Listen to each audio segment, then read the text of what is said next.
Hello and welcome to the Nutrition Diva podcast. I'm your host, Monica Reinagel, and today we're revisiting a topic that continues to generate a lot of interest, a lot of questions from listeners, and that is intermittent fasting. And specifically, we're going to take a look at how intermittent fasting, or as the researchers call it, time-restricted eating, TRE, might affect women differently than men. I received an email from a longtime listener, Olga, who's been practicing intermittent fasting for about 9 months. And she writes, although I have lost a bit of weight, I haven't really noticed any other health benefits. In fact, I've been sick more often during this time, and it's taken me longer to recover from viruses. As I've been digging into research, I've noticed that male and female responses to intermittent fasting seem to differ. So how should women approach intermittent fasting to balance the health benefits and hormonal well-being? This is a great question, Olga, and your timing couldn't be better because I just attended a session on time-restricted eating at the annual conference hosted by the Academy of Nutrition and Dietetics, where researchers presented some of the latest findings on this topic. Now, if you are a longtime listener, you might remember that we have talked about intermittent fasting before, but I always want to keep you up to date as new research emerges. Let's start, though, by quickly reviewing what we mean by intermittent fasting. There are several different approaches, but time-restricted eating seems to be the most popular, and it's really quite simple because there's really just one rule. You only eat during a specific window of time each day. And even when people don't consciously try to cut calories, observing an 8-hour eating window tends to lead them to reduce calorie intake, on average by about 350 calories a day. And that, naturally, then leads to modest weight loss. Not surprisingly, shorter eating windows, maybe just 4 or 6 hours, tend to reduce calorie intake even more, and this results in somewhat greater weight loss. Now, interestingly, research has shown that when people adopt a TRE protocol, they generally don't change what they eat. They just end up eating a bit less of it. So studies have found that the percentage of calories coming from sugar, fat, protein, and fiber don't change that much when people switch to a time-restricted eating pattern. So this idea of effortless calorie reduction, no calorie counting, is one of the main appeals of TRE. But one of the concerns with any weight management approach is, can people stick with it long term? And there's encouraging news here as well. Multiple studies have found that participants are able and willing to adhere to their assigned eating windows about 6 out of every 7 days, at least for the length of the study. And this suggests that for many people, time-restricted eating could be a sustainable approach to weight management.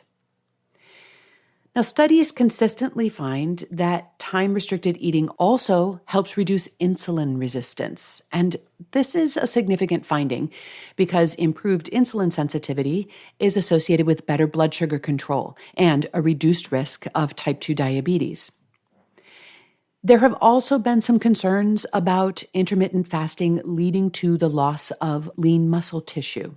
And to the extent that it does lead to weight loss, it is likely to result in the loss of some muscle tissue, but no more or less than you would see with other methods of weight loss. So if avoiding lean muscle loss is a priority, which it should be, here are 3 tips for you. Number 1, make sure you are doing some sort of strength training exercise, which helps you build and maintain muscle tissue. Number 2, keep your protein intake up so that your body has plenty of building blocks with which to create new muscle tissue. And number 3, avoid very rapid weight loss. Slow and steady is really your best bet. Another question that often comes up is about the timing of that eating window. Some research suggests that an earlier window, like for example, only eating between 8 a.m. and 4 p.m., might work better for glucose control, but people generally find it much easier to stick with a later window. And when it comes to long-term health benefits, consistency is really the key. So if a later eating window is more sustainable for you, That's likely to be more beneficial in the long run than struggling with an earlier window that you can't maintain. A noon to 8 p.m. eating window seems to be kind of a sweet spot for a lot of people, balancing the metabolic benefits with long term sustainability. Now, let's talk about one of Olga's specific concerns: how intermittent fasting might affect women differently than men.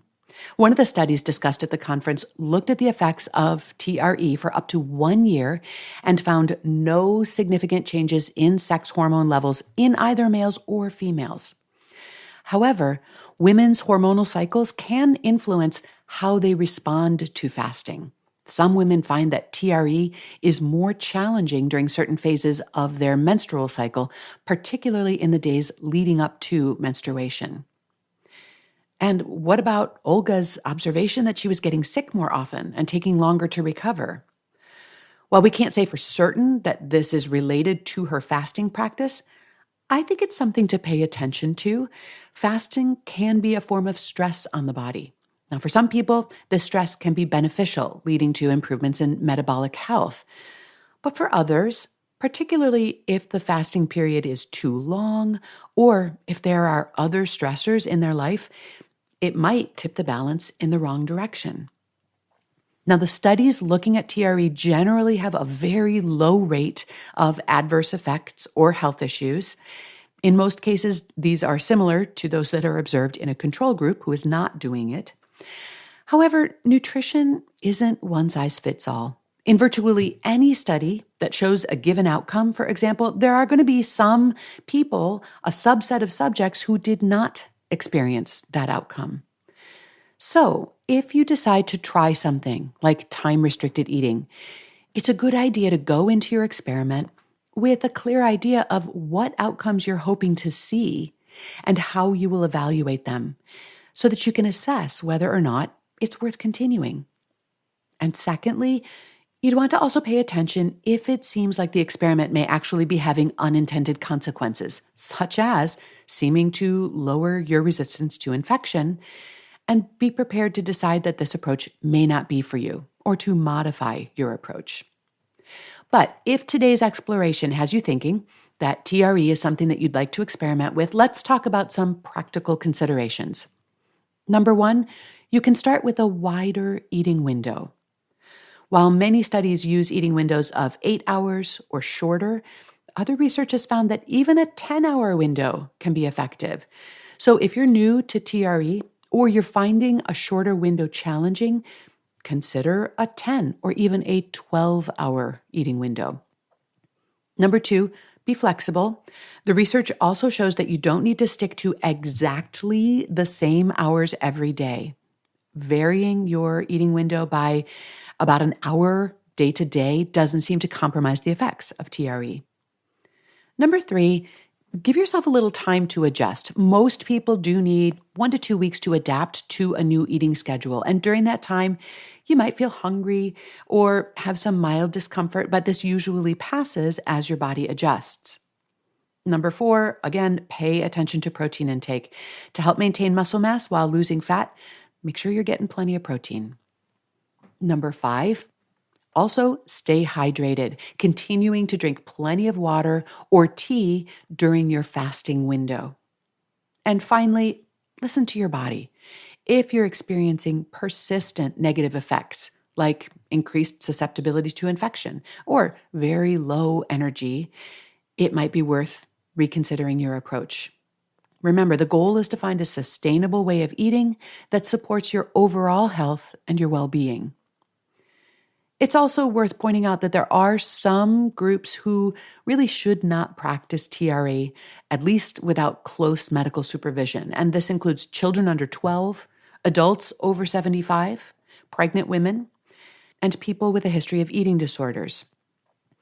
Although time-restricted eating has shown some benefits on blood glucose regulation, if you are taking any medications to control blood sugar, extended fasting periods could lead to low blood sugar. So be sure to talk with your healthcare provider before implementing any sort of fasting protocol.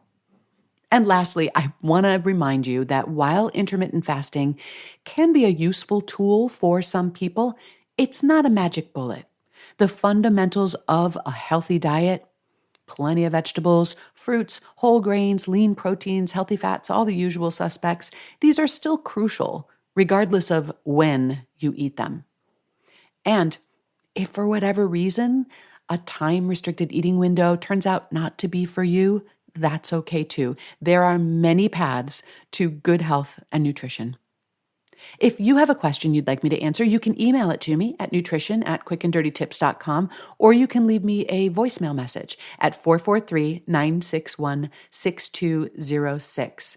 And if you're looking for more support for healthy weight management, please check out the tools and resources at wayless.life, a community where I help people create the habits, mindset, and lifestyle that help them weigh less without dieting. That's at wayless.life. Nutrition Diva is a Quick and Dirty Tips podcast, and our team includes Brandon Getchis, Nathan Sems, Davina Tomlin, Holly Hutchings, Morgan Christensen, and Nathaniel Hoops. That's all for this episode. Thanks so much for listening. I'll see you next week.